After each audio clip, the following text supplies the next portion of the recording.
ఆంధ్రప్రదేశ్ ప్రభుత్వంతో ఉద్యోగుల చర్చలు కొనసాగుతూనే ఉన్నాయి. 2-3 రోజులుగా చర్చలు జరుగుతున్నాయి. ఆర్థిక మంత్రితో, ప్రభుత్వ సలహాదారుతో. పీఆర్సీకి సంబంధించి ఇప్పటికే ఐఆర్ 27% ఇస్తున్నారు, 55% ఇవ్వాలని చెప్పి ఉద్యోగుల డిమాండ్. కానీ Ashutosh Mishra committee, PRC pay revision commission ఏం చెప్పిందో బయట పెట్టకుండా ప్రభుత్వం సెక్రటరీల నేతృత్వంలో ఉన్న కమిటీ 14.29% మాత్రమే ఫిట్మెంట్ ఇస్తామని చెప్పడం, ఏమైనా అడిగితే రాష్ట్ర ఆర్థిక పరిస్థితి బాగాలేదని, వాళ్ళ కమిటీ నివేదిక కనుక అమలు చేస్తే ప్రస్తుతం ఉద్యోగులకు ఇస్తున్న జీతభత్యాలు చాలా తగ్గిపోతాయి. ప్రతి ఉద్యోగికి నెలకి కనీసం 10,000 రూపాయలు తగ్గే పరిస్థితి. నిన్న ఈరోజు జరిగిన చర్చల్లో కూడా ప్రభుత్వ పెద్దలు ఏం చెప్తున్నారంటే ఆర్థిక పరిస్థితి బాగాలేదు, అర్థం చేసుకోండి, కాబట్టి ఇంతకు మించి ఇవ్వలేమని చెప్తున్నారు. ఆర్థిక పరిస్థితి అంత బాగాలేదా? ఆర్థిక పరిస్థితి బాగాలేదని ఇప్పుడు ప్రభుత్వ పెద్దలు ఉద్యోగులతో చెప్పడమే కాదు, స్వయంగా పార్లమెంట్లో వైసీపీ ఎంపీలు భరత్, అదేవిధంగా మిథున్ రెడ్డిలు స్వయంగా కేంద్ర ప్రభుత్వానికి మొరపెట్టుకున్నారు. జీతభత్యాలు ఇచ్చే పరిస్థితి లేదు, చాలా దయనీయంగా ఉంది ఆర్థిక పరిస్థితి, మీరు ఆదుకోవాలి, ఆదుకుంటే తప్ప మార్గం లేదు అని. వైసీపీ మంత్రులు కూడా అదే చెప్తున్నారు బహిరంగంగా, ఆర్థిక పరిస్థితి బాగాలేదని. కేంద్ర మంత్రి నిర్మలా సీతారామన్ వైసీపీ ఎంపీ మిథున్ రెడ్డి గారి ప్రశ్నకి సమాధానంగా మాట్లాడుతూ, దేశంలో అన్ని రాష్ట్రాలకు ఇచ్చినట్టు ఆంధ్రప్రదేశ్కి ఇస్తున్నాం, అన్నీ కొంచెం ఎక్కువే ఇస్తున్నాం, అయినప్పటికీ ఎందుకు ఈ పరిస్థితి ఇలా ఉంది? ఇది మీ వైఫల్యం. ఎందుకంటే రెవెన్యూ లోటు ఎంత వస్తుందో మీకు తెలియదు, మీకు రెవెన్యూ రాబడి ఎంతో తెలియదు, అసలు ఆదాయం ఎంత వస్తుందో అంచనా లేదు, ఆదాయ మార్గాలు సరిగ్గా లేవు, కానీ వెల్ఫేర్ స్కీమ్స్ పేరుతో విచ్చలవిడిగా పంపిణీ చేస్తున్నారు, ఆ పథకాలు ఈ పథకాలని. సో మరి ఎట్లా ఆర్థిక నిర్వహణ? మేము మాత్రం ఏం చేయాలంటూ కేంద్రం మొత్తం తప్పంతా కూడా రాష్ట్ర ప్రభుత్వాందే.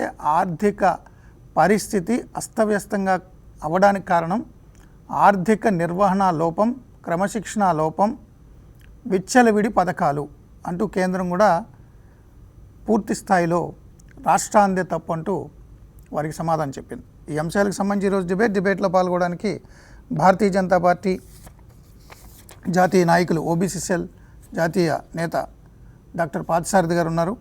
అదేవిధంగా తెలుగుదేశం పార్టీ జాతీయ అధికార ప్రతినిధి పట్టాభి గారు ఉన్నారు. డాక్టర్ పెంటపాటి పుల్లారావు, ప్రముఖ ఆర్థిక, రాజకీయ, సామాజిక విశ్లేషకులు. అందరికీ నమస్కారం. ముందుగా డాక్టర్ పార్థసారథి గారు, సో కేంద్రం నిన్న కుండబద్దలు కొట్టింది, తప్పు అంతా మీదే, మేము చేయగలిగింది ఏం లేదు, మీరే చేతులారా చేసుకున్నారంటూ. ఏంటి కేంద్రం ఆదుకోకపోతే రాష్ట్రం ఆర్థిక పరిస్థితి ఏంటి? ఇంకా మూర్తి గారి డిబేట్లో ఉన్న పెద్దలకు కూడా నమస్కారం. ఇప్పుడు ఈరోజు మనం రాష్ట్ర ప్రభుత్వ పరిస్థితిని ఈరోజు కాదు, మనం కొన్ని నెలలుగా మాట్లాడుకుంటాను. ఆ రాష్ట్రానికి సంబంధించిన ఆర్థిక లోటులు చూసుకున్నా, వీళ్ళు తెస్తున్న అప్పులను చూసుకున్నా సరే, వీళ్ళకు వస్తున్న ఆదాయాన్ని దృష్టిలో పెట్టుకొని చూస్తున్నా సరే, వీళ్ళ క్రమశిక్షణ సరిగా లేదు, వీళ్ళు సరిగా ఆలోచన చేయాల్సిన ఉంది. కనీసపు ఆలోచనలు కూడా లేకుండా రాష్ట్రాన్ని నడిపే ప్రయత్నం చేస్తూ ఉన్నారు. విచ్చలవిడిగా ఖర్చులు ఉంటున్నాయి, విచ్చలవిడిగా అప్పులు ఉంటున్నాయి. రాజ్యాంగబద్ధం కానీ, న్యాయబద్ధం కాని విధంగా వీళ్ళు అప్పులు చేస్తూ ఉన్నారు. ఆర్థిక పరిస్థితి అధోగతంగా తయారవుతూ ఉంది. దీన్ని ఎలా నడిపిస్తారో అర్థం కావట్లేదని కొన్ని నెలల నుంచి మనం చర్చ చేసుకుంటూ ఉంటే పట్టించుకోలేదు రాష్ట్ర ప్రభుత్వం. ఈరోజు సాక్షాత్తు రాష్ట్ర ప్రభుత్వాన్ని ప్రతినిధులు ఎవరైతే ఎంపీలు ఉన్నారో వాళ్ళే లోక్సభలో కేంద్రానికి మొరపెట్టుకునే పరిస్థితి.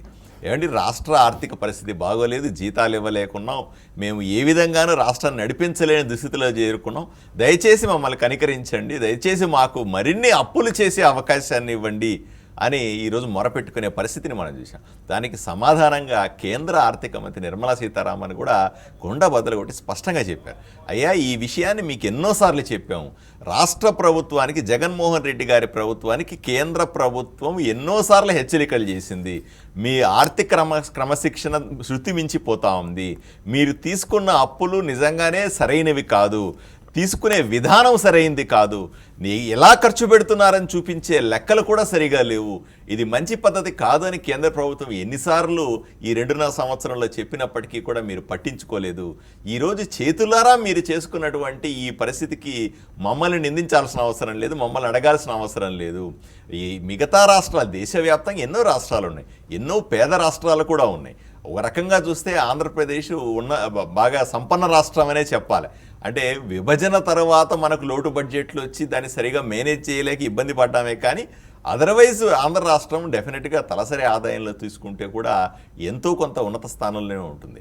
మరి ఇన్ని రాష్ట్రాలకు చేస్తున్నటువంటి విధంగానే ఆంధ్ర రాష్ట్రానికి కూడా అప్పులు ఇచ్చాము, ఆంధ్ర రాష్ట్రానికి అప్పులు చేసుకునే అవకాశాన్ని ఇచ్చాము, అదేవిధంగా ఆర్థిక సాయం కూడా ఎన్నో సందర్భాల్లో చేశాము. అంతెందుకు రాష్ట్ర చాలా స్పష్టంగా మేము చెప్పాం, కేంద్ర ప్రభుత్వం రాష్ట్రానికి చిన్నచూపు చూసింది అని చాలాసార్లు వైఎస్ఆర్సీపీ నాయకులు చెప్తూ ఉంటారు. కేంద్ర ప్రభుత్వం మాకు సహకరించట్లేదు, కేంద్ర ప్రభుత్వం మా ఆర్థికంగా ఆదుకోవట్లేదు, కేంద్ర ప్రభుత్వం మాకు డబ్బులు ఇవ్వట్లేదు అని చాలాసార్లు వీళ్ళ ఆర్థికంగా చేస్తున్న తప్పులన్నింటినీ కూడా కేంద్రం మీద రుద్దే ప్రయత్నం చేయడము, వీళ్ళు చేతులు ఎత్తేసిన సందర్భంలో మేము ఆర్థికంగా నష్టపోవడానికో చితికిపోవడానికో కేంద్ర ప్రభుత్వం కూడా ఒక కారణము అని చెప్పుకునే విధంగా ప్రయత్నం చేస్తూ ఉంటారు. ఇది అసలు ఒప్పుకునే పరిస్థితి కానే కాదు, ఇది పచ్చి అబద్ధం. కేంద్ర ప్రభుత్వం అన్ని రాష్ట్రాలను ఎలా చూస్తుంది అంతకంటే బాగా ఆ జగన్మోహన్ రెడ్డి ప్రభుత్వానికి సహకారాన్ని అందించింది. లెక్కలు కూడా చాలా స్పష్టంగా చెప్పారు. ఉపాధి హామీ పథకం కోసం గత 6 సంవత్సరాల కాలంలో 40,000 కోట్ల రూపాయలు కేంద్ర ప్రభుత్వం ఆంధ్ర రాష్ట్ర ప్రభుత్వానికి సాయం చేసింది. అంతెందుకండి, జగన్మోహన్ రెడ్డి గారు ఇచ్చే నవరత్నాల పథకాల్లో ప్రతి ఒక్క పథకానికి కూడా కేంద్ర ప్రభుత్వం డబ్బులు ఇస్తూ వచ్చింది.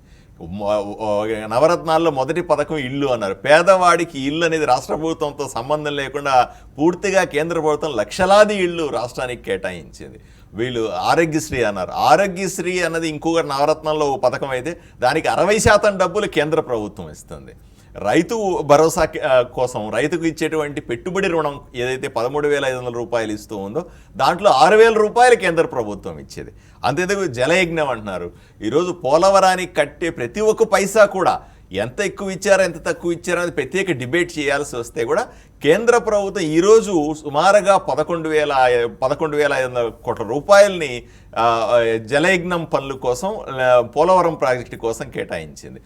ఏ నవరత్న అంతేందుకు ఇవి మాత్రమే నవరత్నాలు మాత్రమే కాదని సుమారుగా 40 రత్నాలు రాష్ట్రంలో నడుపుతోంది కేంద్ర ప్రభుత్వం. 40 రకాల వివిధ సంక్షేమ పథకాలని పేదల కోసం రాష్ట్రంలో నడుపుతున్నటువంటి కేంద్ర ప్రభుత్వం. వీటన్నింటికీ కూడా నిధులు ఇస్తూ ఉంటే కూడా చాలా వాటికి కేంద్ర ప్రభుత్వం నిధులు ఇస్తున్నాయని చెప్పకుండా తమ ఫోటోలు పెట్టుకుని జగన్మోహన్ రెడ్డి ప్రభుత్వమే ఇస్తున్నట్టుగా ప్రచారం చేసుకున్నాడు. అప్పుడు కూడా కేంద్ర ప్రభుత్వం ఏమనలేదు. సరే వీళ్ళు ఏదో చేసుకుంటున్నారు, కక్కుర్తి పడుతున్నారు, రాజకీయంగా ఏదో బురద జల్లే ప్రయత్నం చేస్తూ ఉన్నారు. కేంద్రం డబ్బులతో రాష్ట్రం మేము చేస్తున్నామని రాజకీయంగా లబ్ధి పొందే ప్రయత్నం చేస్తుందని ఊరుకున్నాం. చివరికి ఈరోజు ఏ స్థాయికి తీసుకొచ్చారంటే కేంద్రం ఇచ్చే డబ్బులు ఏవిచ్చినా సరే కేంద్రం అంటే 40 పథకాలు 50 పథకాలు కేంద్ర ప్రభుత్వం నడుపుతుందండి. వాటి కోసం కేంద్ర ప్రభుత్వం డబ్బులు ఇస్తుంది. ఇచ్చిన డబ్బుల్ని వాటికి ఆ పథకాలకు కాకుండా దారి మళ్లించి సొంత ఖర్చులకు వాడుకున్న సందర్భాలు ఎన్నో చూసాం మనం ఇక్కడ. గ్రామీణ పథకాల కోసం 14-15 ఆర్థిక సంఘం ఇచ్చినటువంటి నిధుల్ని 3,000 కోట్ల రూపాయల నిధుల్ని సాక్షాత్తు నేరుగా పంచాయతీలకు ఇస్తే వాళ్ళకు కూడా చెప్పకుండా పంచాయతీ కార్యదర్శులకి పంచాయతీకి పాలవర్గానికి కూడా తెలియకుండా ఆ డబ్బులు పక్కదారి పట్టించారు. ఇలాంటి ఎన్నో సందర్భాల్లో వీళ్ళు కేంద్ర ప్రభుత్వం ఏ పథకం కోసము ఏ ఉద్దేశం కోసం డబ్బులు ఇస్తుందో నిధులు ఇస్తుందో వాటిల్ని పక్కదావు పట్టించి తన సొంత అవసరాలకు వాడుకుంటూ ఉంటే కూడా కేంద్ర ప్రభుత్వం హెచ్చరిస్తూనే ఉంది. ఇది చేయడం మంచిది కాదు, ఇది ఇలా చేయడం వల్ల రాష్ట్రానికి మంచి జరగదు, రాష్ట్రం మరింత అప్పులు ఊపులో కూలిపోతుంది, చివరికి మీరు సమాధానం చెప్పలేని స్థితిలో ఉన్నారు. నిజంగా ఈరోజు ఆ పరిస్థితే ఉంది. ప్రభుత్వ బ్యాంకుల దగ్గర డబ్బులు విపరీతంగా అప్పులు తీసుకున్నారు. ఇప్పుడే ఆదాయం కాదు, రాబోయే 25 సంవత్సరాల ఆదాయాన్ని కూడా పెట్టి ప్రభుత్వ బ్యాంకుల దగ్గర నుంచి విపరీతంగా అప్పులు తీసుకున్నారు. ఈరోజు ప్రభుత్వ బ్యాంకులు ఇంక మా వల్ల కాదని చేతులు ఎత్తేసినాయి. ఇంకోవైపు నుంచి కేంద్రం నుంచి రావాల్సిన గ్రాంట్లైనా కేంద్ర నిధులైనా సరే వాడేశారు. మొత్తం ఎక్కడికక్కడ చిల్లు పెట్టి వాడేశారు. చివరికి కార్పొరేషన్ల పేరు కదా 26 కార్పొరేషన్ల పేర్ల మీద విపరీతంగా అప్పులు చేసి ఆ కార్పొరేషన్లు అంటే వీళ్ళ ఉద్దేశం ఏంటంటే అప్పులు చేస్తున్నట్టు కూడా కేంద్రానికి తెలియకూడదు, అప్పులు చేస్తున్నట్టుగా కూడా రిజర్వ్ బ్యాంక్ తెలియకూడదు, బయటికి కనిపించకూడదు, బడ్జెట్ లెక్కల్లో ఇవి రాకూడదన్న ఉద్దేశంతో వీళ్ళు ఏం చేశారు, ఆ కార్పొరేషన్ల పేరు మీద అప్పులు తీసుకొని వాడేస్తా వచ్చారు. కార్పొరేషన్లకు ఆదాయాలు లేవు, ఆస్తులు లేవు, వాళ్ళు ఎలా డబ్బులు వెనక్కి తీస్తారో తెలియదు. ఇవి ఏవి తెలియకుండా విపరీతంగా లక్షల కోట్ల రూపాయలు ఈరోజు అప్పులు తీసేసుకున్న పరిస్థితి మనకు కనపడతాం. ఇవన్నీ కూడా ఎవరి మీద భారం పడుతుంది? రాష్ట్ర ప్రభుత్వం అప్పు చేస్తూ ఉంది అంటే ఆంధ్ర రాష్ట్ర ప్రజలు అప్పు చేస్తున్నట్టే. ఈ విషయాన్ని ప్రజలు గమనించాల్సిందిగా నేను కోరుకుంటా ఉన్నాను. ఇది రాష్ట్ర ప్రభుత్వం అంటే జగన్మోహన్ రెడ్డి గారు చేసే అప్పులు కాదండి, మన అందరి తరఫున, పౌరుల తరఫున, ప్రజల తరఫున రాష్ట్ర ప్రభుత్వం అప్పు చేస్తూ ఉంది. ఈరోజు ప్రతి ఒక్కరి తల మీద కూడా 5 కోట్ల మంది ఆంధ్రులు ఉంటే ప్రతి ఒక్కరి తల మీద కూడా సుమారు 3 నుంచి 4 లక్షల రూపాయల అప్పు తేలే పరిస్థితి ఉంది. మరి మీరెవరూ కూడా తప్పించుకోవడానికి వీల్లేదు, మేమెప్పుడు అప్పు చేసామనడానికి కూడా వీల్లేదు. తప్పనిసరిగా ముక్కుపిండి వసూలు చేస్తారు. అప్పులు ఇచ్చిన వాళ్ళు ఊరుకుంటారని బ్యాంకులకు కానీ, బయట కార్పొరేషన్లు కానీ, బయట ప్రపంచ బ్యాంకు నిధులు తెచ్చారు. అవన్నీ కూడా గాను దేశ విదేశాల్లో ఎవరెవరు డబ్బులు ఇస్తే, ఎంతెంత ఇస్తే, ఏ రేటుకి ఇంట్రెస్ట్కి ఇస్తే అంతా తెచ్చారు. అవన్నీ కూడా తిరిగి తప్పనిసరిగా వసూలు చేసుకునే పరిస్థితి ఉంది. కాబట్టి ఈరోజు ఈ భారం అంతా కూడా ప్రజల మీద పడే అవకాశం ఉంది. ఇప్పటికే నిత్యావసర వస్తువుల ధరలు పెరిగిపోయినాయి, పన్నులు వేస్తూ ఉన్నారు, విద్యుత్ ఛార్జీలు పెరిగినాయి, రకరకాలుగా ఒకవైపున ఏదో 10,000 20,000 రూపాయలు పేదలకు ఇస్తున్నానని చెబుతూనే ఇంకోవైపున విపరీతంగా అన్ని ధరలు పెరిగిపోయి పేదవాడు బతకలేని స్థితికి వచ్చాడు. ఇప్పుడు ఈ అప్పులన్నీ కూడా తీర్చాల్సినవి. ఈ రోజు కాకపోతే జగన్మోహన్ రెడ్డి గారు ఎంతకాలం ముఖ్యమంత్రిగా ఉంటారండి? ఇంకొక 2.5 సంవత్సరం ముఖ్యమంత్రిగా ఉంటారు. తర్వాత వచ్చే ప్రభుత్వాల పరిస్థితి ఏంటి, తర్వాత ప్రజలు పడే బాధలెన్ని, తర్వాత పెరిగే ధరల పరిస్థితి ఏమిటి, ఇవన్నీ కూడా ఆలోచన చేస్తేనే భయం వేస్తూ ఉంది. కేంద్రం ఇప్పటికే ఎంతో సాయం చేసింది, ఇంకా చేయాలనుకుంటుంది. కానీ వీళ్ళు ఇచ్చిన డబ్బులన్నింటినీ కూడా లెక్కాజమా లేకుండా ఖర్చు పెట్టేస్తూ ఉంటే, విపరీతమైన అవినీతికి పాల్పడుతూ ఉంటే ఎలా నడుపుతారన్నది ఇంకో 2.5 సంవత్సరం పెద్ద ప్రశ్నగా మారింది. డాక్టర్ గారు చిన్న బ్రేక్ తీసుకుందామని, బ్రేక్ తర్వాత డిస్కషన్ కంటిన్యూ చేద్దాం. ఉద్యోగులకి పిఆర్సీ విషయంలో పెంచే పరిస్థితి కూడా లేదు, ఉన్నది తగ్గించే పరిస్థితి.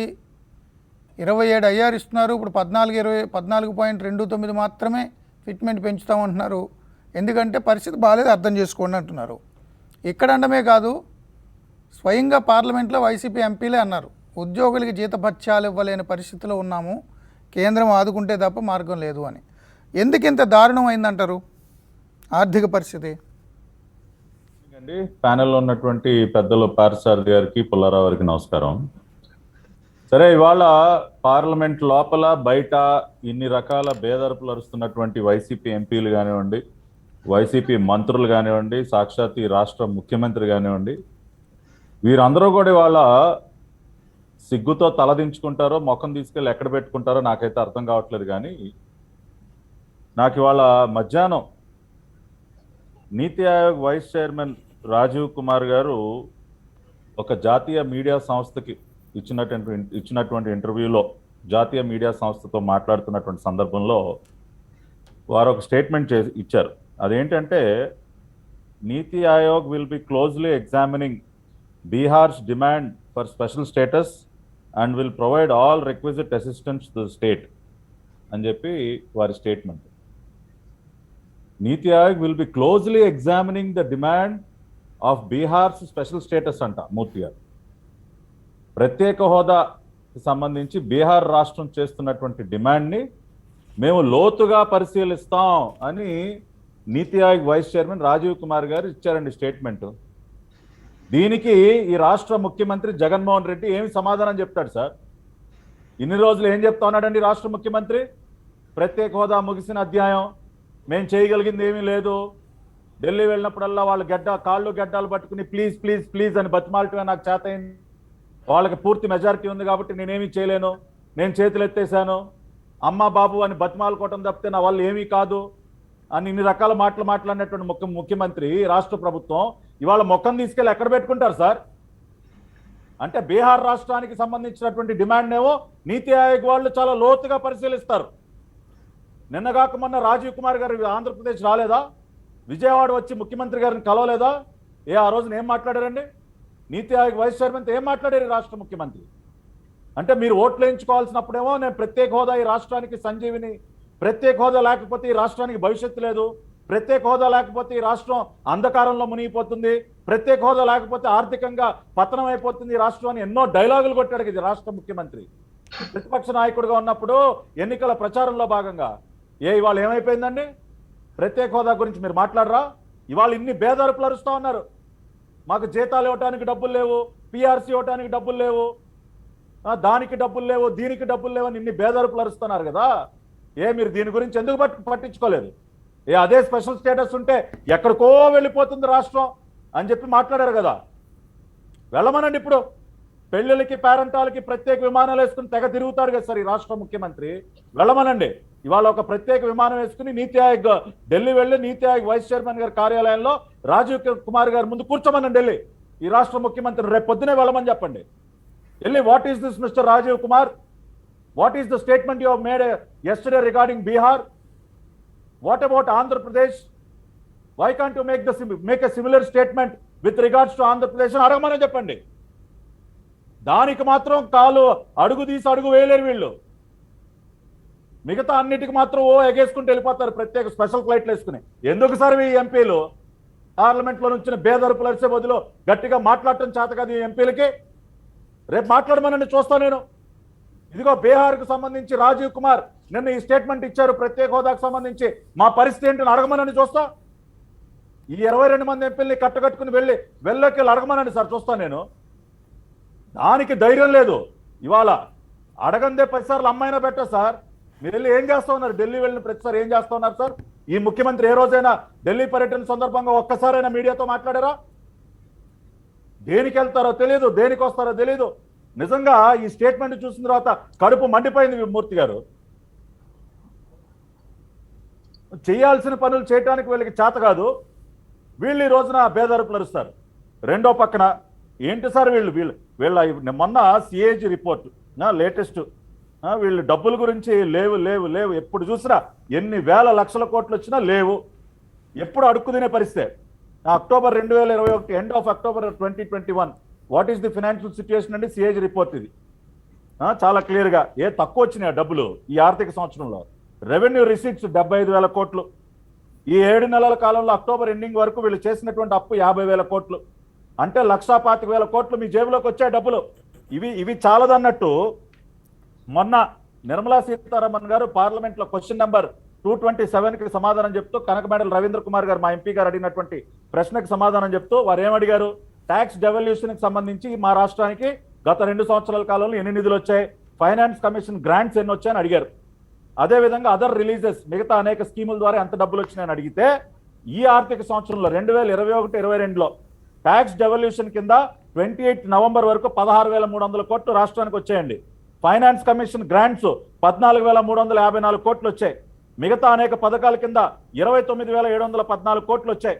అంటే సుమారుగా దాదాపుగా మొత్తం కలిపి లెక్కేస్తే ఒక 60,000 కోట్లు, 35 మొత్తం కలిపి ఒక 60,000 కోట్లు. ఏది 2021-22లో ట్యాక్స్ డెవల్యూషన్ కానీ ఫైనాన్స్ కమిషన్ గ్రాంట్స్ కానీ ఇతర పథకాల ద్వారా కానీ ఈ 6-7 నెలల కాలంలో 60,000 కోట్లు కేంద్ర ప్రభుత్వం నుంచి వచ్చాయండి. మొత్తం కలిపితే ఎంతైంది మూర్తి గారు? 75,000 కోట్లు మీ ఆదాయం వచ్చింది. 50,000 కోట్లు అప్పు తెచ్చారు. 60,000 కోట్లు కేంద్రం నుంచి వచ్చింది. మొత్తం 1,85,000 కోట్లు అండి. ఏది ఈ మొదటి 6-7 నెలల కాలంలోనే జగన్మోహన్ రెడ్డి గారి జేబులోకి 1,85,000 కోట్లు వచ్చాయి సార్. ఎక్కడికి పోయినాయి సార్ ఈ డబ్బులన్నీ? ఎవరికి దోచిపెట్టాడు సార్? 1,85,000 కోట్లు అంటే మాటలా? ఇది చాలదన్నట్టు మొన్న ఇంకొక ప్రశ్న క్వశ్చన్ నెంబర్ 996 కనకమేడల రవీంద్ర కుమార్ గారు వివిధ బ్యాంకుల నుంచి ఇప్పటి వరకు ఎన్ని లోన్లు తీసుకున్నారు అప్పులు ఏంటంటే out of the budget loans అండి ఇవన్నీ. దానికి సమాధానంగా 2019 జూన్ నుంచి ఇప్పటి వరకు 57,500 కోట్ల రూపాయలు వివిధ బ్యాంకుల నుంచి తీసుకున్నారు. ఏంటి సార్ అసలు ఈ డబ్బు? అసలు ఇవి డబ్బులా చిల్ల పెంకులా ఇవి? ఈ ఒక్క సంవత్సరంలోనే 1,85,000 కోట్లు, బ్యాంకుల నుంచి ఇంకో 58,000 కోట్లు. Where is this money going Murthy గారు? ఇంకొక పక్కన చూస్తేనేమో ఇన్ని డబ్బులు, ఇన్ని వేల కోట్ల రూపాయలు, ఇవన్నీ కూడా ప్రతి ఒక్కటి సిఏజీ రిపోర్ట్స్, పార్లమెంట్లో గౌరవ ఆర్థిక శాఖ మంత్రి నిర్మలా సీతారామన్ గారు చెప్పినటువంటి ఫిగర్స్. ఇన్ని డబ్బులు వచ్చి పెడుతుంటే మన రాష్ట్రానికి రెవెన్యూ డెఫిసిట్ అంట మూర్తి గారు. బడ్జెటెడ్ రెవెన్యూ డెఫిసిట్ ఈ ఫైనాన్షియల్ ఇయర్లో 5,000 కోట్లు అయితే 12 నెలల కాలానికి మొదటి 7 నెలల్లోనే 40,000 కోట్లకి వెళ్ళిపోయింది సార్. 40,000 కోట్లు రెవెన్యూ డెఫిసిట్. ఫిజికల్ డెఫిసిట్ వస్తే ఇంకొక 39,900 కోట్లు. ఈ ఆర్థిక సంవత్సరంలో వీళ్ళు తీసుకోవాల్సిన అప్పు 37,000 కోట్లు అయితే మొదటి 6-7 నెలల కాలంలోనే 50,000 కోట్లు తీసేసుకున్నారు.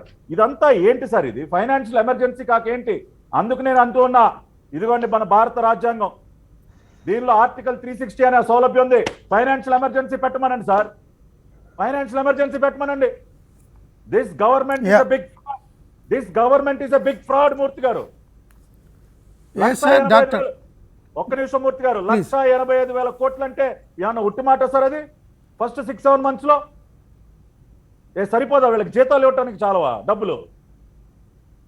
కాబట్టి ఇంత అస్తవ్యస్తంగా చేసి ఇంకొక పక్కన ప్రత్యేక హోదా విషయంగా అంత మోసం చేసి వాళ్ళ బేదరిపులు అడగటానికి నిజంగా సిగ్గుపడాలి ఈ రాష్ట్ర ప్రభుత్వం, ఈ పార్టీ ఎంపీలు, మంత్రులందరూ కూడా.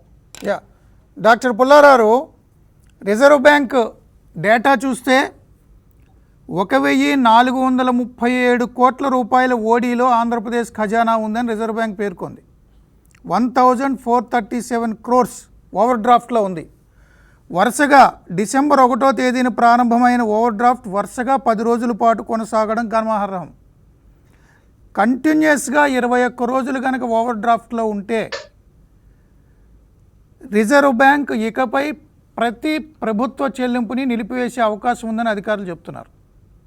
ఇప్పటికీ 23 రోజులు ఓవర్ డ్రాఫ్ట్ ఉందట. కంటిన్యూస్ 21 రోజులు ఉంటే కనుక రిస్క్. ఇది 11వ రోజు ఓడీలో ఉంది ఆంధ్రప్రదేశ్ ప్రభుత్వం. 21 రోజులు కంటిన్యూస్గా ఉంటే, అంటే మరొక 11 రోజుల పాటు ఓడీలో ఉంటే ప్రభుత్వ చెల్లింపులను రిజర్వ్ బ్యాంక్ నిలిపేసే పరిస్థితి ఉందని అధికారులు చెప్తున్న సమాచారం. ఏంటంటారు సార్ ఆర్థిక పరిస్థితి ఇలా ఉండడానికి కారణం?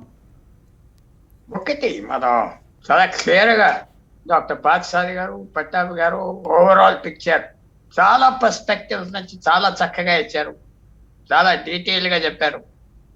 అది అందరికీ తెలిసిన విషయమా కాదా అనుకోకుండా ఆంధ్రప్రదేశ్ చాలా చెడ్డ పరిస్థితిలో ఉన్నది. అది చెప్పుకోవడం, పార్లమెంట్లో చెప్పుకుంటున్నారు, బయట చెప్పుకుంటున్నారు. అది ఎవరో తీసుకొచ్చి పెట్టినట్టుగా, ఆ చెడ్డ పరిస్థితి నేను మీరు తీసుకొచ్చినట్టుగా, లేకపోతే ప్రజలే ఏదో పిక్ పాకెట్లు చేసి డబ్బులు ఆ 1,86,000 కోట్లు ఎక్కడికి వెళ్ళినాయి, హూస్ పాకెట్స్ అని పట్టాభి గారు అడుగుతున్నారు. దానికి going into somebody's pockets, Pattabhi గారు going into somebody's pockets. So అలాగా ఆ డబ్బుల వాయువైపోతాం. ఇదంతా చూస్తున్నాం, విట్నెస్ అవుతున్నాం, స్పెక్టేటర్స్ లాగా ఉంటున్నాం. మా చేతిలో ఏం లేదు యాక్ట్ చేయటానికి. ఈ పరిస్థితులు ఒక రాష్ట్రం ఇంత అప్పులు చేసేసి ఖర్చు పెట్టి అన్ప్రొడక్టివ్ మీద ఖర్చు పెడితే అన్ని రాష్ట్రాలు 29-30 రాష్ట్రాలు కూడా చేస్తే ఇన్ఫ్లేషన్ అనేది విపరీతంగా పెరుగుతుందా లేదా? పెరుగుతుంది ఆటోమేటిక్గా. ఎందుకంటే అప్పులు చేసి ఖర్చు పెడతాం, దానికి ఎకానమీ మీద చాలా ఇంపాక్ట్ ఉంటుంది. ప్రొడక్టివ్ ఎక్స్పెండిచర్ కాదు, ఎంప్లాయ్మెంట్ క్రియేట్ చేయట్లేదు. ఎక్కడ ఉన్న వాళ్ళు అక్కడ ఉంటున్నారు, తింటున్నారు, చేస్తున్నారు, అంతే. సో ఈ పరిస్థితిలో మీరు అడిగిన ప్రశ్నకి నేను ప్రిడిక్ట్ చేస్తున్నాను, ఏదో రకంగా ఆ లోన్ అని టర్న్ ఓవర్ చేస్తారు, రోల్ ఓవర్ చేస్తారు. ఎక్కడి నుంచో తీసుకొచ్చి అప్పిచ్చి మళ్ళీ దాని మీద అప్పు తీసుకుంటారు, అది చేస్తారు.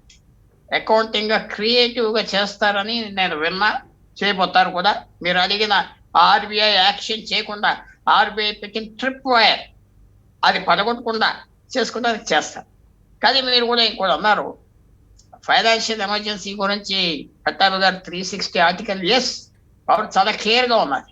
ప్రెసిడెంట్ ప్రొక్లమేషన్ ఇస్తే ఫైనాన్షియల్ ఎమర్జెన్సీ అంటే గవర్నమెంట్ అక్కడే ఉంటుంది, కానీ అధికారాలు తీసేసుకుంటారు ఖర్చు పెట్టేది. జీతాలు కూడా తగ్గిస్తారు, అది కూడా ఉన్నది. గవర్నమెంట్ జీతాలు తగ్గిస్తారు, అవన్నీ ఉన్నాయి. కానీ దానికి ఒక చిన్న ప్రాబ్లం ఏంటంటే, ఎవరైనా కోర్టుకి వెళ్ళి ఏమైనా ఆర్డర్ ఇచ్చారా మా జీతాలు ఇవ్వట్లేదని? అది వెళ్ళలేదు. రెండోది, పార్లమెంట్లో ఎంపీస్ చెప్పటం దానికి సాక్రోసాంక్ట్, దానికి సీక్రెట్నెస్ లేదు. మాకు డబ్బులు లేవు, ఇబ్బందులు ఉన్నాం, 2 sentences finance minister Nirmala Sitharaman గారికి రాస్తే అప్పుడు అది వేరే పరిస్థితి వస్తుంది. ఉన్న పరిస్థితిని వాళ్ళు ఎంపీలు అలా చెప్పుకుంటున్నారు, అదంతా చాలా లూజ్గా టాక్ చేస్తున్నారా, ఇష్టం వచ్చినట్టు మాట్లాడండి, మన పరిస్థితి బాగోలేదని చెప్పుకున్నారు. కానీ దానికి శాంక్టిటీ కావాలంటే ఆ ఫైనాన్షియల్ ఎమర్జెన్సీ రాష్ట్రంలో కనపడే ఎమర్జెన్సీ. ఏ రాష్ట్రం ప్రభుత్వం ఇలా చేయలేదు, ఇలా చేస్తున్నారు, అప్పుల మీదే తీసుకుని ఫ్రీగా అంతా ఫ్రీ, కొన్ని సెక్షన్స్ అందరికీ కాదు చేస్తున్నారంటే తప్పకుండా లీగల్గా ప్రస్తుతం గవర్నమెంట్, సెంట్రల్ గవర్నమెంట్ చేయడానికి వాళ్ళు ఏ రకంగా చేయగలరు. ఆర్బీఐకి ఏమో నేను చెప్పాను, మళ్ళీ అడ్జస్ట్ చేస్తారు, రోల్ ఓవర్ చేస్తారు ఆ అప్పు. సో అది చదువుకుంటారు. సెంట్రల్ గవర్నమెంట్ కూడా ఒకటి పార్థసారథి గారు, సెంట్రల్ గవర్నమెంట్ కూడా యాక్ట్ చేయదు కదా, మీకు నాకు తెలుసు కారణాలు. మంచి రిలేషన్షిప్ ఉన్నది, మంచి సంబంధం ఉన్నది, ఎలాగ యాక్ట్ చేస్తారు దీని మీద? సో యాక్ట్ చేయడానికి మాత్రం నేను ప్రిడిక్ట్ చేస్తున్నా. ఏదో రకంగా సలహాలు ఇస్తారు, చేస్తారా? ఈ మళ్ళీ అప్పు ఎక్కడి నుంచి తీసుకొస్తారు? ఇంత సొమ్ము దాదాపు 2 లక్షల కోట్లు 6-7 months వచ్చినాయా? మళ్ళీ వస్తాయంటే ఇది మేనేజ్ చేస్తున్నారు. నేను చెప్పే మాట మన మిత్రులకి కొద్దిగా హాస్టైల్గా ఉంటుంది, కానీ నేను ఫ్యాక్చువల్గా చెప్పేది నేను చూస్తున్నా. మేనేజ్ చేస్తున్నారు, కానీ స్టేట్ పాలిటిక్స్, స్టేట్ ఎకానమీ పూర్తిగా పాడైపోతుంది. విశేషంగా మనం రిపోర్ట్ కూడా వచ్చింది, ఆంధ్రప్రదేశ్లో జనాభా చాలా తక్కువ సంఖ్యతో పెరుగుతారు నెక్స్ట్ 5 years 6 years. ఆ ఫిగర్ నాకు సరిగ్గా జ్ఞాపకం లేదు. మిగతా రాష్ట్రాలు తెలంగాణ విశేషంగా పెరుగుతారంటే ఇక జనం వెళ్ళిపోతున్నారు.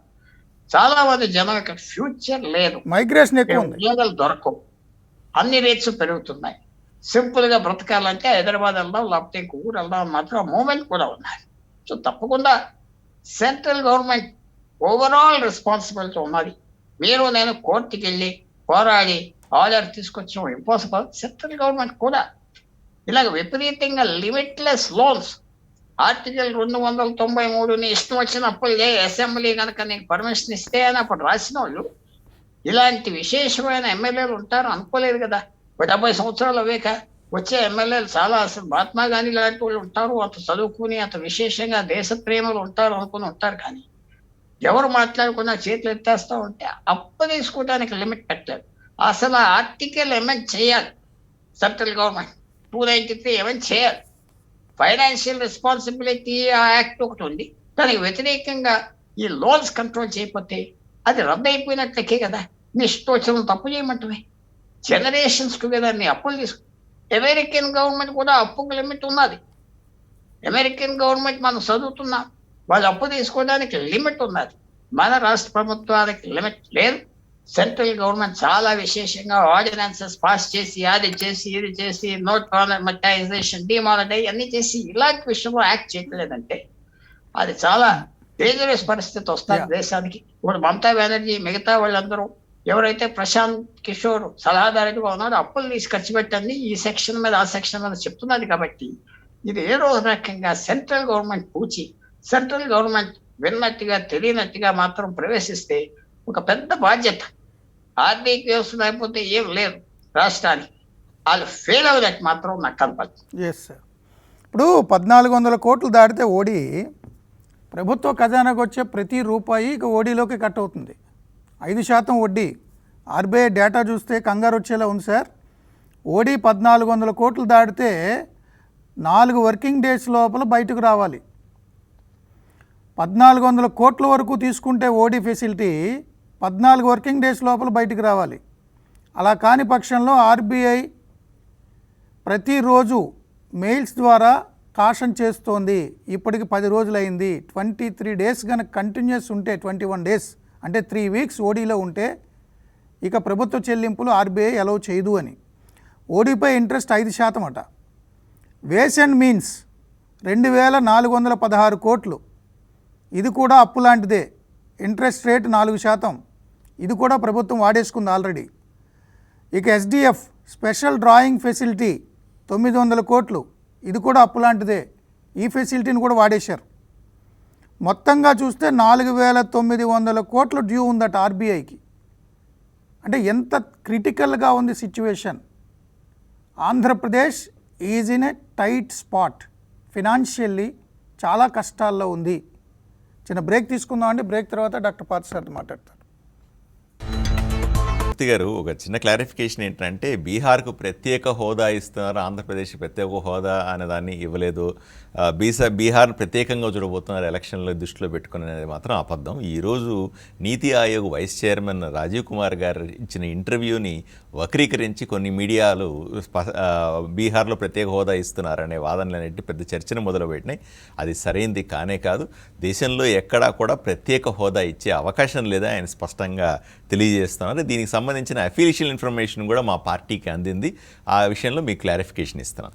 ఇక రెండో విషయానికి వస్తే రాష్ట్ర ప్రభుత్వాలు ఏవి కూడానండి కేంద్ర జీవీఎల్ నరసింహారావు సమాచారం పంపారు. ఆయన ట్విట్టర్లో కూడా పెట్టారు. నేను నీతి ఆయోగ్ వైస్ చైర్మన్తో స్వయంగా మాట్లాడాను, ఆయన అలా అనలేదట అని. అవును, ఈ అవకాశం లేదు. ఏ రాష్ట్రానికి కూడా ప్రత్యేక హోదా ఇచ్చే అవకాశం లేదు. అట్లా ఏదైనా ఇవ్వాల్సి వస్తే మొట్టమొదటి ఆంధ్రప్రదేశ్కి ఇచ్చే మళ్ళీ ఏ రాష్ట్రానికి ఇచ్చే పరిస్థితులే ఉంటాయని మాత్రం గట్టిగా చెప్పగలుగుతాను. ఇక రెండో విషయానికి వస్తే జగన్మోహన్ రెడ్డి గారి ప్రభుత్వానికి సంబంధించినట్టు ఎంపీలు సాక్షాత్తు పార్లమెంట్లో పూర్తిగా చేతులెత్తేసిన వైనం. మా రాష్ట్రపు ఆర్థిక పరిస్థితి బాగోలేదు, మేము జీతాలు కూడా ఇవ్వలేని పరిస్థితిలో ఉన్నాయి, దయచేసి మమ్మల్ని ఆదుకోండి అనే పరిస్థితి. ఏ రాష్ట్ర ప్రభుత్వం అయినా సరే కేంద్రానికి వెళ్ళినప్పుడు గర్వంగా చెప్పుకుంటుంది. పార్లమెంట్లో ఎప్పుడన్నా వాళ్ళకి సంబంధించిన ఎంపీలు మాట్లాడితే మేము ఇటువంటి పథకాలు చేస్తున్నాం, మేము చాలా గొప్పగా ఉన్నాం, మా రాష్ట్రం చాలా అభివృద్ధి చేశాం, మా రాష్ట్రం పురోగమిస్తుంది అని చెప్పుకునే పరిస్థితుల్లో ఎంపీలంతా కూడా ప్రయత్నం చేస్తారు. దానికి పూర్తి విరుద్ధంగా ఈరోజు సాక్షాత్తు అధికార పార్టీకి సంబంధించిన ఎంపీలే పార్లమెంట్లో మాట్లాడుతూ మేము పూర్తిగా ఆర్థికంగా దివాళా తీశాం, మీరు ఆదుకుంటే తప్ప ఈరోజు ముందుకు పోలేని దుస్థితిలో ఉన్నానని చెప్పుకోవడాన్ని నిజంగా చాలా దారుణంగా చూడాల్సిన పరిస్థితిగా కనబడతా ఉంది. చాలాసార్లు జగన్మోహన్ రెడ్డి గారి ప్రభుత్వం చెబుతుంది ఏంటంటే సంక్షేమ పథకాల కోసం మాత్రమే తెచ్చిన అప్పులన్నీ ఖర్చు పెడుతున్నాము అని మాట మాటికి చెప్తూ ఉంటారు. ప్రజలకు ఖర్చు పెడుతున్నాం, ఈ డబ్బులన్నీ కూడా సంక్షేమానికి ఖర్చు పెడుతున్నాం, మా సంక్షేమ ప్రభుత్వం ప్రజలకు డబ్బులు ఇవ్వడానికి, ప్రజలకు మేము డబ్బులు పంచడానికి మాత్రమే ఈ అప్పులు చేస్తున్నామని అంటారు. ఇది పచ్చి అబద్ధం అని మాత్రం గట్టిగా చెప్తాను. రాష్ట్రంలో జరిగే అన్ని సంక్షేమ పథకాలకి 50% మించి కేంద్ర ప్రభుత్వం డబ్బులు ఇస్తూ ఉంటే, రాష్ట్రం ప్రభుత్వం పెట్టే ఖర్చు చాలా తక్కువగా ఉంటే, పూర్తిగా వీళ్ళు తీసుకొచ్చిన డబ్బులన్నీ కూడా, చేసిన అప్పులన్నీ కూడా కేవలం సంక్షేమానికి ఖర్చు పెడుతూ ఉన్నామని పచ్చి అబద్ధాలు చెబుతూ ఉన్నారు. ఈరోజు లెక్కలో లేని, లెక్కకు రానటువంటి ఖర్చులు పెడుతూ విపరీతమైన అవినీతి చేస్తూ ప్రజలని మరింత దారిద్ర్య కంటే దిగువ చేయడానికి మాత్రమే వీళ్ళు ప్రయత్నం చేస్తున్నారని చెప్తా ఉన్నారు. రాష్ట్రంలో ప్రజలు చాలామంది అనుకుంటారు, ఏమంటే రాష్ట్ర ప్రభుత్వం అప్పులు చేస్తూ ఉంది, మాకు వచ్చే డబ్బులు మాకు వచ్చేస్తూ ఉన్నాయి కదా, లేదా మేము హాయిగానే ఉన్నాం కదా, ఎవరు అప్పులు చేయరు, వీళ్ళు కూడా కొంచెం ఎక్కువ చేస్తూ ఉంటారు, దీనికోసం ప్రతిపక్షాలన్నీ కూడా పార్థసారథి గారు రాద్ధాంతం చేస్తున్నారని చాలామంది అనుకుంటారు. అది నిజం కాదండి. ప్రతి ఒక్క పేదవాడు కూడా, ప్రతి ఒక్క పౌరుడు కూడా ఆలోచన చేయాల్సిన సమయం వచ్చింది అంటాను. ఈరోజు కరెంటు ఛార్జీలు పెరుగుతున్నాయంటే ఎందువల్ల పెరుగుతూ ఉన్నాయి ఆలోచన చేయండి ఒకసారి. అంతెందుకు ఓటీఎస్ల పేరు మీద వన్ టైం సెటిల్మెంట్ పేరుతో పేదలను కూడా వదలకుండా ఇంటికి 10,000 15,000 ఎందుకు కలెక్ట్ చేస్తున్నారు చెప్పండి? పన్నులు ఎందుకు వేస్తున్నారు? చివరికి చెత్త మీద పన్ను వేయాల్సిన పరిస్థితి ఎందుకు వచ్చింది? ఆ బాధ ఎవరు భరిస్తున్నారో ఆలోచన చేయండి.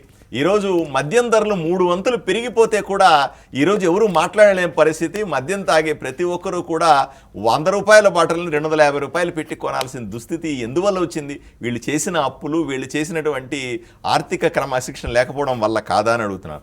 అంతెందుకండి, పెట్రోల్ డీజిల్ ధరలు దేశంలో ఎక్కడ ఎలా లేనంత డీజిల్ ధర ఈరోజు మన ఆంధ్ర రాష్ట్రంలో కడతా ఉన్నాం. కేంద్ర ప్రభుత్వం పెట్రోల్ డీజిల్ మీద డబ్బులు తగ్గించినప్పటికీ కూడా ఈరోజు రాష్ట్రంలో తగ్గించలేకపోవడానికి కారణం ఏమిటి?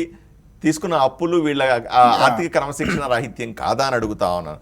ఇలాగా ఉద్యోగులకి వాళ్ళ కనీస వేతన సవరణ చేయాలంటే కూడా వాళ్ళు చేయలేని పరిస్థితి, వాళ్ళు అడిగిన వాళ్ళకి హామీ ఇచ్చినవి కూడా నెరవేర్చలేని దుస్థితిలో రాష్ట్ర ప్రభుత్వం ఉందంటే ఇవన్నీ అంటే పోనీ అంతెందుకండి, ఎయిడెడ్ పాఠశాలన్నింటిలో కూడా ఎయిడెడ్ తీసేసేయడానికి రాష్ట్ర ప్రభుత్వం దగ్గర డబ్బులు లేకపోవడమే కారణం కదా. ఇలా ఏ రకంగా చూసినా సరే సాధారణ ఉద్యోగులైనా, నిరుద్యోగులైనా సరే, ఎవరైనా సరే, సామాన్య ప్రజలైనా సరే ఈరోజు ధరలు పెరుగుతున్న సందర్భాల్లో ఇవన్నింటివి కూడా ప్రత్యక్షంగానో పరోక్షంగానో రాష్ట్ర ప్రభుత్వం మన పేరు మీద, ప్రతి ఒక్కడి పౌరుడి పేరు మీద చేస్తున్నటువంటి అప్పే కారణమని ఏ రోజైతే ప్రతి ఒక్కరూ భావిస్తారో అప్పుడు ఈ రాష్ట్ర ప్రభుత్వంలో మార్పు వస్తుందేమో నేను వ్యక్తిగతంగా అనుకుంటున్నాను. పట్టాభి గారు. మూర్తి గారు సార్, సరే, ఇప్పుడు ప్రత్యేక హోదా అంశం గురించి న్యూస్ 18 అనే ఒక నేషనల్ మీడియాకి ఇచ్చినటువంటి ఇంటర్వ్యూలో రాజీవ్ కుమార్ గారు అన్న స్టేట్మెంట్ వాళ్ళ వెబ్సైట్లోనే పెట్టారు. కాబట్టి దీనికి సంబంధించి మళ్ళీ నీతి ఆయోగ్ వైస్ చైర్మన్ గారు ఏదన్నా క్లారిఫికేషన్ ఇచ్చే వరకు మేము ఈ స్టేట్మెంట్ని పరిగణలోకి తీసుకుంటాం తప్పనిసరిగా. ఇప్పుడు అది జీవీఎల్ నరసింహారావు ఏదో ఒక క్లారిఫికేషన్ ఇచ్చారా? ఇప్పుడు GVL Narasimha Rao is not the official spokesperson of Niti Aayog. So let the Niti Aayog vice chairman again give a clarification. True. Then again we can discuss on it. Until then we will take this statement quite seriously only. రెండోది, సరే ఇప్పుడు ఆర్థిక పరిస్థితి గురించి మనం ఇందాక నుంచి మాట్లాడుకుంటూ ఉన్నాం. ఇందాక నేను చెప్పినటువంటి లెక్కలతో పాటు అది డైరెక్ట్గా ప్రభుత్వం వైపు నుంచి తీసుకున్న అప్పులు కానివ్వండి, కేంద్రం నుంచి వచ్చినటువంటి నిధులు, ఇవన్నీ కాకుండా మనం గత కొద్ది నెలలుగా చూస్తున్నాం రకరకాలైనటువంటి కార్పొరేషన్లు పెట్టి, ఏపీ స్టేట్ డెవలప్మెంట్ కార్పొరేషన్ అని, లేదా ఇంకొక కార్పొరేషన్ అని, వివిధ రకాలైనటువంటి కార్పొరేషన్లు పెట్టి ఆఖరికి మన రాష్ట్ర గవర్నర్కు ఉన్నటువంటి సావరిన్ ఇమ్యూనిటీ ఏదైతే ఉందో దానిని కూడా తొలగించేసి అప్పులు ఏ రకంగా తీసుకుంటా ఉన్నారో కూడా చూసాను. ఇది మనం ఎప్పుడు గతంలో ఎప్పుడు చూడలేదు.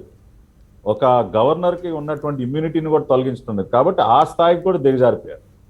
రెండవది, అత్యంత నీచంగా విశ్వవిద్యాలయాల డబ్బులను కూడా కొల్లగొడుతూ ఉన్నారు. మేము బ్యాంకుల కంటే అధిక వడ్డీలు ఇస్తాం, బ్యాంకుల్లో ఉన్నటువంటి డబ్బులకి రక్షణ లేదు, ఏది పబ్లిక్ సెక్టర్ బ్యాంక్స్లో ఉన్న డబ్బులకి రక్షణ లేదంటే అందుకని ఈ యూనివర్సిటీస్ కానీ డిపార్ట్మెంట్స్ కానీ ఇవన్నీ కూడా అవన్నీ తీసేసి వీళ్ళు పెట్టినటువంటి కార్పొరేషన్లో ఆ డబ్బులు దాచుకోవాలంట. వీళ్ళు బ్యాంకులు ఇచ్చేటటువంటి వడ్డీ కంటే 0.5% వడ్డీ అధికంగా ఇస్తారంట. అసలు వీళ్ళు తీసుకున్నటువంటి అప్పులకి వడ్డీ కట్టే పరిస్థితి వీళ్ళకే లేదు. వీళ్ళు 0.5% అదనంగా ఇంకోళ్ళకి చెల్లిస్తా ఉంటే ఎవడన్నా నమ్ముతాడండి? ఆ రకంగా ఎన్ని తప్పుడు పనులు అంటే నిజంగా ఒక రాష్ట్ర ప్రభుత్వం, అది కూడా ప్రజల చేత బ్రహ్మాండంగా గెలిపింపబడి 151 సీట్లతో అధికారంలోకి వచ్చినటువంటి ఒక బలమైనటువంటి ప్రభుత్వం చేయాల్సినటువంటి పనులా అండి? అంటే పీపుల్స్ మ్యాండేట్ని, ఓవర్వెల్మింగ్ పీపుల్స్ మ్యాండేట్ని ఈ రకంగా దుర్వినియోగం చేసినటువంటి పార్టీని కానీ ప్రభుత్వాన్ని కానీ ఈ రాష్ట్ర చరిత్రలో దేశ చరిత్రలో మనం ఎవరు కూడా చూసుంటాం. కాబట్టి వీళ్ళు చేసేటటువంటి తప్పుడు పనులన్నిటికీ అంతు లేకుండా పోతా ఉంది. రెండో పక్కన రోజు రోజుకి కూడా ఈ ఆర్థిక కష్టాలన్నీ కూడా ఇంకా ఇంకా పెరుగుతున్నాయి. మొత్తం వచ్చినటువంటి ప్రతి ఒక్క రూపాయిని కూడా వీళ్ళు కొల్లగొడుతున్నారు. కాబట్టి ఈ పరిస్థితి దాపురిచ్చింది. ఇంకొక పక్కన మూర్తి గారు ఎన్ని అబద్ధాలు సార్! నిజంగా మొన్న చేతిలో ఏదో దిక్కుమాలిన పత్రిక ఒకటి ఉంది కదా అని చెప్పి దానిలో మొన్న రాస్తారు మూర్తి గారు. ఏమని రాశారండి? పోయిన ఆర్థిక సంవత్సరంలో అంట మూర్తి గారు వీళ్ళు దాదాపుగా 44,397 కోట్లు మేము క్యాపిటల్ ఎక్స్పెండిచర్ కింద ఖర్చు చేసామని రాశారండి వీళ్ళ అవినీతి బురద పత్రికలో. ఏది 2020-21 సంవత్సరానికి 44,397 కోట్లు క్యాపిటల్ ఎక్స్పెండిచర్ అంటే మౌలిక సదుపాయాల కల్పనపైన మేము ఖర్చు పెట్టాం. కానీ సిఏజీ రిపోర్ట్ చూస్తే పోయిన ఆర్థిక సంవత్సరంలో వీళ్ళు ఖర్చు చేసింది 18,975 కోట్లండి. అంటే ఇంత నిస్సిగ్గుగా ఇటువంటి అబద్ధాలు రాస్తారండి? 18,975 కోట్లు ఎక్కడ, 44,397 కోట్లు ఎక్కడండి? చేతిలో మీడియా ఉంది కదా, ఒక పేపర్ ఉంది కదా అని చెప్పి ప్రజలను నమ్మించడానికి ఇంత నిస్సిగ్గుగా పచ్చి అబద్ధాలు రాస్తారా? ఖర్చు చేసిన దానికంటే 3 రెట్లు చేసేసామని నమ్మేస్తారా? ఒక్క ప్రాజెక్టు పూర్తి చేశారా మూర్తి గారు? ఏం ఖర్చు పెట్టారండి వీళ్ళు క్యాపిటల్ ఎక్స్పెండిచర్? ఒక్క ప్రాజెక్టు పూర్తి చేయలేదు, ఒక బిల్డింగ్ ఎక్కడా కట్టలేదు, 1 కిలోమీటర్ రోడ్డే లేదు. ఇవాళ కాంట్రాక్టర్లు ఎవరు కూడా టెండర్లో పాల్గొనడానికే ముందుకు రావట్లేదు. అలో లక్ష్మణ అని చెప్పి కోర్టుల చుట్టూ తిరుగుతూ ఉన్నారు కాంట్రాక్టర్లు. కొంతమంది సూసైడ్లు చేసుకుంటూ ఉన్నారు. కొన్ని వేల కోట్ల రూపాయలు కాంట్రాక్టర్లకు డబ్బులు ఇవ్వకుండా ఎగ్గొట్టేసరికి వాళ్ళు ఒక్కళ్ళు టెండర్ వేయట్లేదు. పిలిచి బతిమాలినా మీకు నమస్కారం అని చెప్తూ ఉన్నారు కాంట్రాక్టర్లు. కాబట్టి ఇంతకంటే ఏ రాష్ట్రం యొక్క ఆర్థిక పరిస్థితిని ఎవరు కూడా ఇంతకంటే నాశనం చేయలేరు సార్. కాబట్టి చేయాల్సిన దానికంటే 100 రెట్లు నాశనం చేస్తారు. భవిష్యత్తు చూస్తే అంటే బాగు చేయాల్సిన కేంద్రం కూడా బాగు చేయదనేది డాక్టర్ పెంటపాటి పుల్లారావు అంటున్నారు. ఇప్పుడు మంచి సంబంధాలు ఉన్నాయని. ఇప్పుడు సరే ఇప్పుడు కేంద్రానికి జగన్మోహన్ రెడ్డి గారికి మరి ఏ రకమైనటువంటి అవగాహన ఉందో నాకు తెలియదు. కానీ జరగాల్సిన నష్టం జరిగిపోయింది. కేంద్రం ఇప్పటికైనా వాళ్ళు సరిగ్గా గనక దీన్ని దారిలో పెట్టే ప్రయత్నం కనుక చేయకపోతే, డాక్టర్ పుల్లారావు ఫెడరల్ స్ట్రక్చర్ కాబట్టి కేంద్ర రాష్ట్ర ప్రభుత్వాలు పరస్పర సహకారం అవసరము. బట్ స్వయంగా అధికార పార్టీ ఎంపీలే పార్లమెంట్లో పదే చెప్తున్నారు మా పరిస్థితి బాగాలేదు, జీతాలు ఇచ్చుకోలేకపోతున్నామని. మరి కేంద్రం ఎలా ఇన్వాల్వ్ అవ్వంటారు? ఒకటి, పార్థసారథి గారు అక్కడ బీజేపీకి ఒక సీనియర్ లీడరు. ఆయన చక్కగా ఈ జరిగి అంతా ఆయన అవుట్లైన్ చేశారు, డీటెయిల్స్ ఇచ్చారు. ప్రతి స్కీమ్లో మేము ఎంత డబ్బు ఇస్తున్నాం, వాళ్ళు ఖర్చు పెట్టట్లేదు, అన్నీ ఆయన చెప్పింది ఏంటంటే అన్ని మిస్డిమీనర్స్, అన్ని తప్పు పనులు చేశారని చెప్పాక ఎందుకు ఎంక్వైరీ పెడతలేదు? అంటే తప్పు లేదని పెడతలేదా? తప్పు ఉంటే దొరుకుతుందని పెడతలేదా? అది మాత్రం ఎవరికి అర్థం అవ్వట్లేదు. ఇప్పుడు ఆ ఎంపీ పేరు ఈ ఎంపీ పేరు చెప్పుకుంటే పార్థసారథి గారు మనం మర్యాద ఇవ్వాలి, చెప్పను వాళ్ళ పేర్లు. ఒక ఉత్తరం రాయొచ్చు కదా. ఉత్తరం నేను ఎప్పుడు అదే అడుగుతూ ఉంటాను మీ ఎంపీని. ఇలా చేస్తాం పొలం ఉత్తరం రాయండి అంటే ఎవరు రాయరు? ప్రధానమంత్రికి, ఫైనాన్స్ మినిస్టర్కి ఒక ఉత్తరం మీరు రాయించి ఇదంతా జరుగుతుంది పార్థసారథి గారు మీరు చెప్పిన నోట్ క్లోజ్ చేసి పంపించమనండి. ఆ ఫైనాన్స్ మినిస్టర్ రిప్లై చేయాలి, ఫైనాన్స్ మినిస్టర్ మాట్లాడాలి. అది చేయకుండా విచారమైన పరిస్థితి ఏంటంటే మీరు చెప్పేదంతా కరెక్ట్ అయితే ఎందుకు యాక్ట్ చేయట్లేదు? మీరు చెప్పేదంతా పాపం చాలా విశేషంగా చాలా బాధతో ఉన్నారు అని కరెక్ట్ గా అందుతుంది. అది ఎందుకు యాక్చువట్లేదు మీ ఎంపీస్? మొన్న 2-3 10 ఆంధ్రాకి సంబంధించిన వాళ్ళు, కొన్ని బయట వాళ్ళు. అది మాత్రం ఆ ప్రశ్న అందరికి వస్తుంది. కొన్ని రాష్ట్రాల పైన బీజేపీ ప్రభుత్వం చాలా దూకుడుగా చాలా తప్పు చేసేస్తున్నారు. జార్ఖండ్ గవర్నమెంట్ వార్నింగ్ ఇచ్చేసి అది చేసి టీమ్స్ ఎందుకు చేయట్లేదు, అది మాత్రం కొద్దిగా అందరికీ డౌట్ మాత్రం వస్తుంది. అది మీరు క్లారిఫై చేస్తే బాగుంటుంది. డాక్టర్ పార్థసారథి గారు. పుల్లారావు గారు మాత్రం చాలా చక్కగా చెప్పారు. ఎందుకంటే కొన్ని సందర్భాల్లో కేంద్ర ప్రభుత్వం హెచ్చరికలు చేస్తుంది, కొన్ని రాష్ట్రాల మీద చేయట్లేదు. ఆంధ్ర రాష్ట్రంలో జగన్మోహన్ రెడ్డి గారి ప్రభుత్వం మీద ఎటువంటి చర్య తీసుకోవట్లేదు, వాళ్లకు కనీసపు ఉత్తర్వులు జారీ చేయట్లేదని చెబుతా ఉన్నారు. కానీ మీరు ఒకసారి గుర్తుపెట్టుకోవాల్సింది ఏంటంటే, తెచ్చుకోవాల్సిందే అండి, గత 2.5 సంవత్సరాలుగా ఎన్నో రకాల విచారణల కోసం రాష్ట్ర ప్రభుత్వానికి కేంద్రం నుంచి అధికారులు వచ్చారు. ఉపాధి హామీ పథకం కోసం డబ్బులు పక్కదావు పట్టిన సందర్భంలో వచ్చి కమిషన్ పూర్తి స్థాయి విచారణ చేసి ఇక్కడ తప్పులు జరిగినాయి, వెంటనే ఆ డబ్బులు డిపాజిట్ చేయమని చెప్పి, సరిగా ఉపయోగించుకోమని చెప్పి, లేకపోతే మీకు మళ్ళీ రావాల్సిన నిధులు ఆపేస్తామని చెప్పి హెచ్చరించడం జరిగింది. తర్వాత కూడా ఎన్నో సందర్భాల్లో కూడా రాష్ట్ర ప్రభుత్వం చేస్తున్నటువంటి ఆర్థికపరమైన తప్పులు విధానాల పట్ల మా పార్టీ అయితేనేమి, ఎంపీలు పక్కన ఎంపీలతో సహా మా దగ్గర ఉన్నటువంటి రాజ్యసభ సభ్యులు ఉన్నారు. మాకు ప్రత్యక్షంగా ప్రజలు ఎన్నుకోబడిన ఎంపీలు లేనప్పటికీ కూడా మా రాజ్యసభ సభ్యులైనా సరే, పార్టీ ప్రతినిధులైనా మేమంతా కూడా ఎప్పటికప్పుడు ఇచ్చిన సమాచారాన్ని దృష్టిలో పెట్టుకొని రాష్ట్ర ప్రభుత్వాన్ని హెచ్చరించడం జరిగింది. రాష్ట్ర ప్రభుత్వం చేస్తున్న తప్పుల్ని ఎప్పటికప్పుడు ఎండగట్టడం జరిగింది. డాక్టర్ పుల్లారావు అడిగింది ఏంటంటే, మీరింత పక్కా డేటాతో చెప్తున్నది ఏదో, మీ రాజ్యసభ సభ్యులు, ఆంధ్రప్రదేశ్ సంబంధించిన రాజ్యసభ సభ్యులు రాజ్యసభలో లేవనెత్తితే లేదా ఆర్థిక మంత్రి ఉత్తరం రాస్తే అఫీషియల్గా సమాధానం ఇస్తారు కదా, పార్లమెంట్ బయట మాట్లాడుతున్నారు, పార్లమెంట్లో మాట్లాడట్లేదు ఏంటనేది ఆయన క్వశ్చన్. డెఫినెట్గా ఇప్పుడు పార్లమెంట్లో కూడా లేవనెత్తాల్సిన అవసరం ఉంది, ఎప్పటికప్పుడు దాన్ని క్లారిఫై చేయాల్సిన అవసరం ఉంది. కేంద్ర ప్రభుత్వం తరఫున ఎప్పుడు జరగలేదు. ఒక మంత్రి ఒక రాష్ట్రం దివాలా తీసిందని సాక్షాత్తు ఆ ప్రభుత్వానికి సంబంధించిన ఎంపీ మాట్లాడితే, సాక్షాత్తు నిర్మలా సీతారామన్ లాంటి కేంద్ర ఆర్థిక శాఖ మంత్రి రెస్పాండ్ అయిన సందర్భాలు కూడా పార్లమెంట్లో చాలా తక్కువనే. చాలాసార్లు హెచ్చరించాం, అయినప్పటికీ కూడా మీరు చేతులారా చేసుకున్నటువంటి ఈరోజు పరిస్థితి అని నిర్మలా సీతారామన్ గారు స్పష్టంగానే చెప్పారు. మరింతగా ప్రయత్నం చేశారు. పుల్లారావు గారు ఇచ్చిన సలహా కూడా మంచిది, మీరు చెబుతున్నది కూడా సరైంది. ఎక్కడైతే మనం బయట ప్రజలను చైతన్యవంతులు చేస్తూనే చట్టసభల్లో కూడా వీళ్ళని ఎండగట్టాల్సిన అవసరం ఉంది అనే విషయాన్ని చెప్తా ఉన్నారు. డెఫినెట్గా కేంద్ర ప్రభుత్వానికి మరింత ఫీడ్బ్యాక్ ఇస్తాం. రాష్ట్రంలో జరుగుతున్న పరిస్థితులు కానీ, అవకతవకలు కానీ, రాజ్యాంగబద్ధంగా జరగనటువంటి ఈ విషయాలన్నింటినీ కూడా కేంద్ర ప్రభుత్వం దృష్టికి తీసుకెళ్లి మరింత గట్టిగా చట్టసభల్లో ఎక్స్ప్లెయిన్ చేసే ప్రయత్నం అయితే డెఫినెట్గా చేస్తాం. థ్యాంక్ యూ సో మచ్ అండి. ఇది చర్చ. మరింత మళ్ళీ కలుసుకుందాం. Keep watching TV5.